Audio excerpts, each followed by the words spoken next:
Tu te souviens?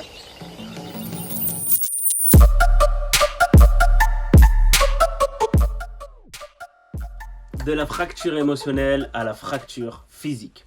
Bonjour à tous, j'espère que vous allez bien et que tout se passe bien de votre côté. J'espère aussi que le confinement n'est pas trop difficile. Si c'est le cas ou si vous connaissez des amis pour qui c'est le cas, je vous invite vraiment à partager cette vidéo car Aurélien Duyart, qui lui-même a été atteint de la maladie des os de verre, a décidé de changer le cours de son histoire, de voir la solution et de faire briller le diamant qui est en lui. Et j'ai envie de vous faire partager son histoire pour essayer de faire la même chose pour vous. Revenons, j'ai pas oublié la question. Hein. Donc, le sport vient tard. De 3 ans, boum, j'arrive en France, 2 mois dans un foyer, 2 mois. T'imagines à 3 ans quand t'as attendu ton père ou ta mère un quart d'heure, ou quand on s'en souvient pas. Le premier traumatisme d'un être, d'un enfant qui arrive dans une famille, c'est d'être arraché à cette famille. Point barre. Quel que soit le mode de garde. Et ce, avant 6 ans. On a créé l'école maternelle jusqu'à l'âge de 6 ans, avant qu'on réduise les salaires et qu'on force les femmes à aller travailler. Parce que mesdames qui sont nées dans Faut que tu bosses, vous êtes nées dedans, vous croyez que c'est ça, être aussi une femme.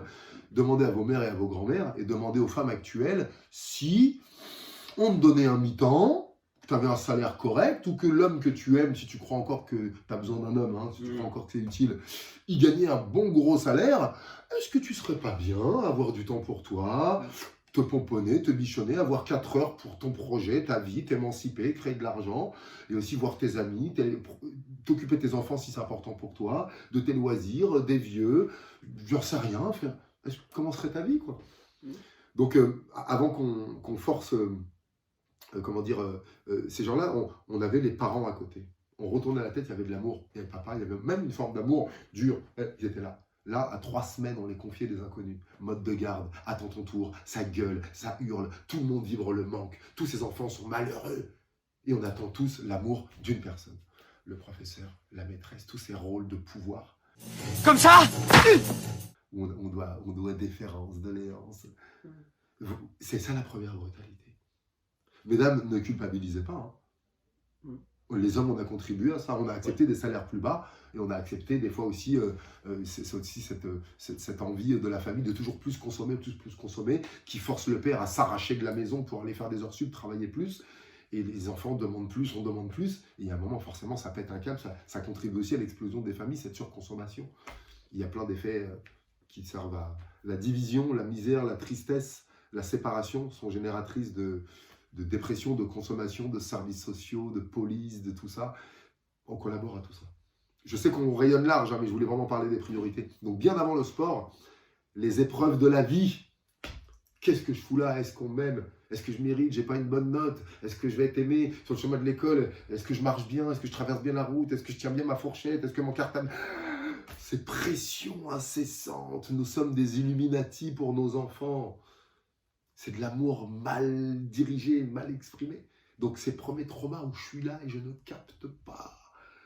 On dit il n'a pas de cerveau, il est bête, il est dans son monde. Mais ouais, le monde d'Axer, il est trop brutal. Aujourd'hui, ils sont bipolaires, schizophrènes, ils se troublent du comportement. Mais pourquoi les maladies d'ORL? Je ne peux pas piffrer l'odeur de cette pièce.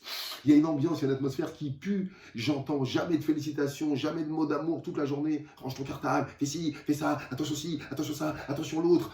Vous me faites vivre dans un monde d'horreur. Mais je suis déséquilibré dedans. Et on en rajoute à ça du coca, du cadavre, des tablettes, des plaquettes, de la pub. Je t'attrape, On a besoin d'expliquer d'où on vient. Et résultat, à partir de 6, 7, 8 ans, dès là, des soumis, gentils, adaptés, qui ont des bonnes notes, il est sage, il ne bouge pas. Problème de sommeil, problème d'alimentation. Tous les enfants sages. Vrai ou pas? Ouais. C'est un signe. Ou des rebelles comme moi.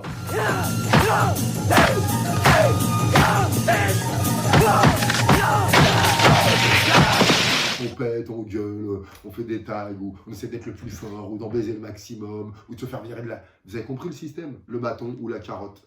C'est les deux mêmes. Et souvent, on passe de l'un à l'autre. Donc, ces épreuves de la vie. Famille d'accueil. Bien, j'arrive en France, monsieur, madame Jardin, dans l'est de la France.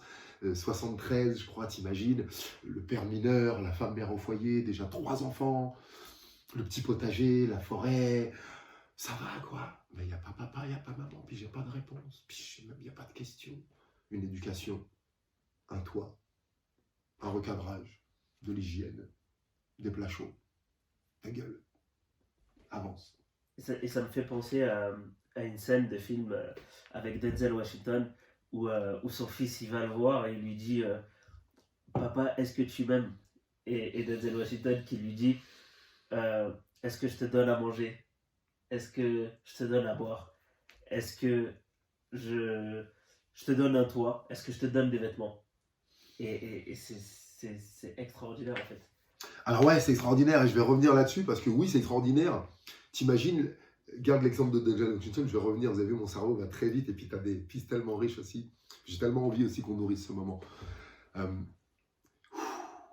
Oui, je n'ai manqué de rien sur le point de vue matériel. Je n'ai jamais été abusé, j'ai pas de souvenirs, j'ai été tapé un peu. Tu sais, quand t'es la pièce rapportée, t'as vu, quand t'es même dans ta propre famille, à un moment, il faut qu'on se défoule sur quelqu'un. Donc imagine à ce moment-là, t'as pas la même couleur. Il y a 73, imagine-toi, à Folcomont. J'étais pas le seul Renoir de la classe, moi. Hein, c'était du canton, tu vois, avec ma sœur. Donc, en gros, j'ai manqué de rien matériellement, alimentairement, médecin, truc, tout allait bien, cahier, stylo. Voilà, t'as des trucs un peu pas trop classe, mais tu manques de rien, puis t'es avec les autres. Et là, les adultes ne savaient pas. Nos parents, c'est les émotions, on n'a pas le temps, il faut bosser. Nos grands-parents, c'était les émotions, qu'est-ce que c'est? On ne peut pas leur en vouloir. Donc tu fais ton chemin avec ça. Et dans l'idée de Denzel Washington, deux choses. Donc la première, le père doit aimer.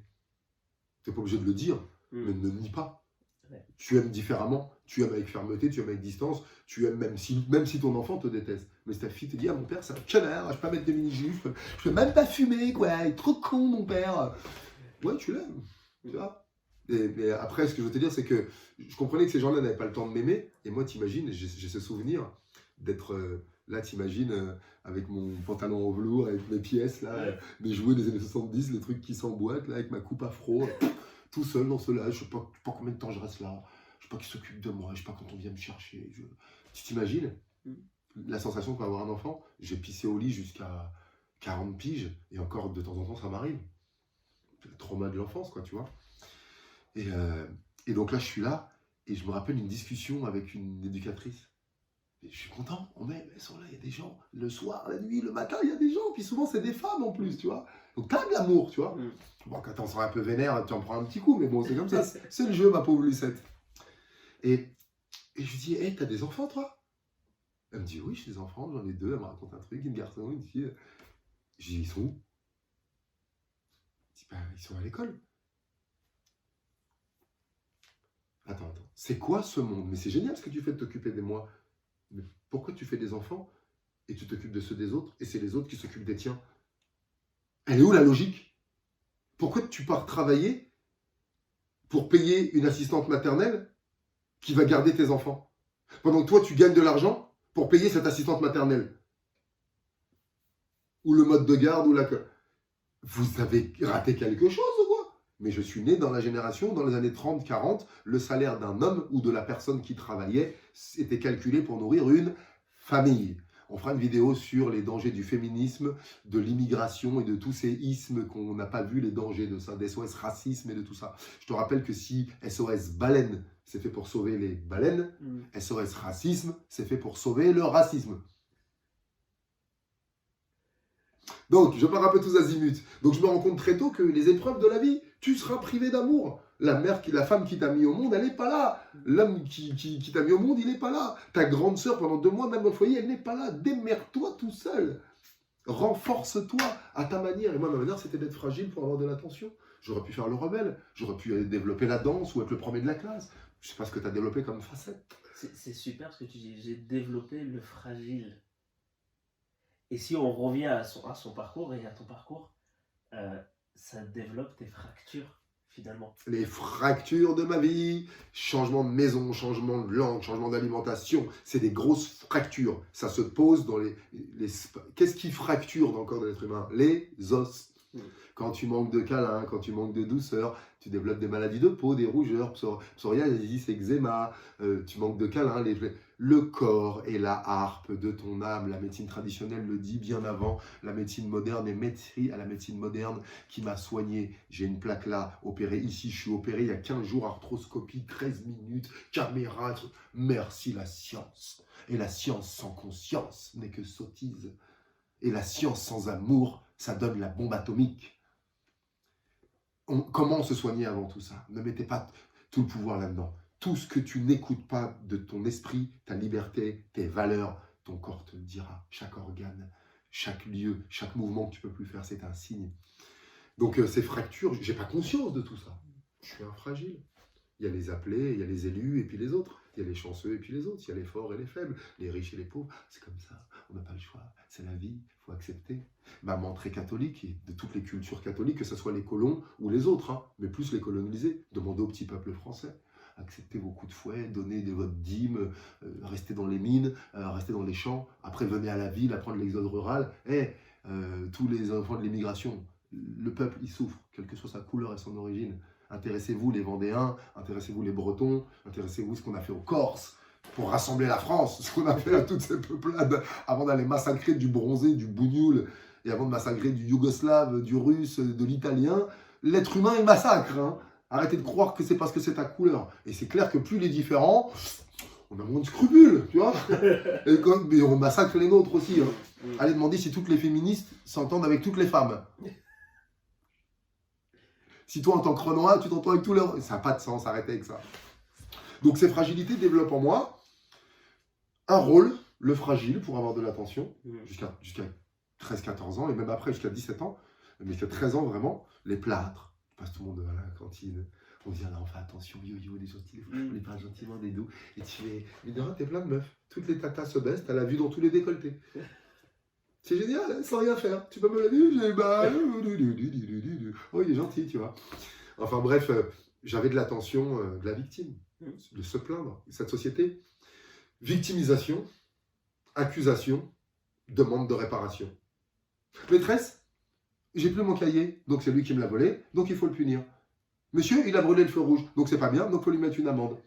Tu m'as trompé, donc t'es un salaud, donc il faut te couper la bite. Tu baisses pas assez, donc c'est une salope, donc il faut que tu ailles faire des films porno.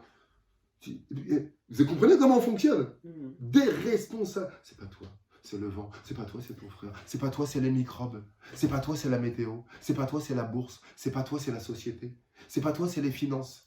C'est pas toi, c'est ta couleur de peau. Et à partir de quel moment tu as pris conscience que c'était toi, justement, qui te faisais toutes ces fractures? Pas tant que ça m'apportait des choses.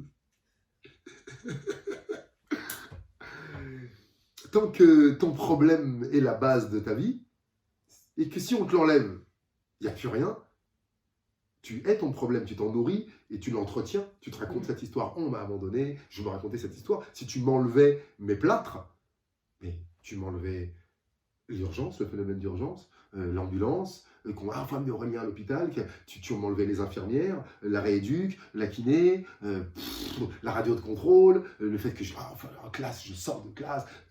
C'était ma vie. La première chose, quand vous voulez aider quelqu'un aussi, toi, tu veux dire, je veux me débarrasser de ça. Ok. Est-ce que tu veux te débarrasser aussi de tous les bénéfices inconscients que te procure ce problème? J'espère que ça vous a plu et que vous avez pu suivre chaque phrase de cette vidéo. Je vous invite à poser la question suivante. Comment, à travers son histoire, vous pouvez vous en sortir avec la situation actuelle? Mettez tout en commentaire et je vous dis à demain.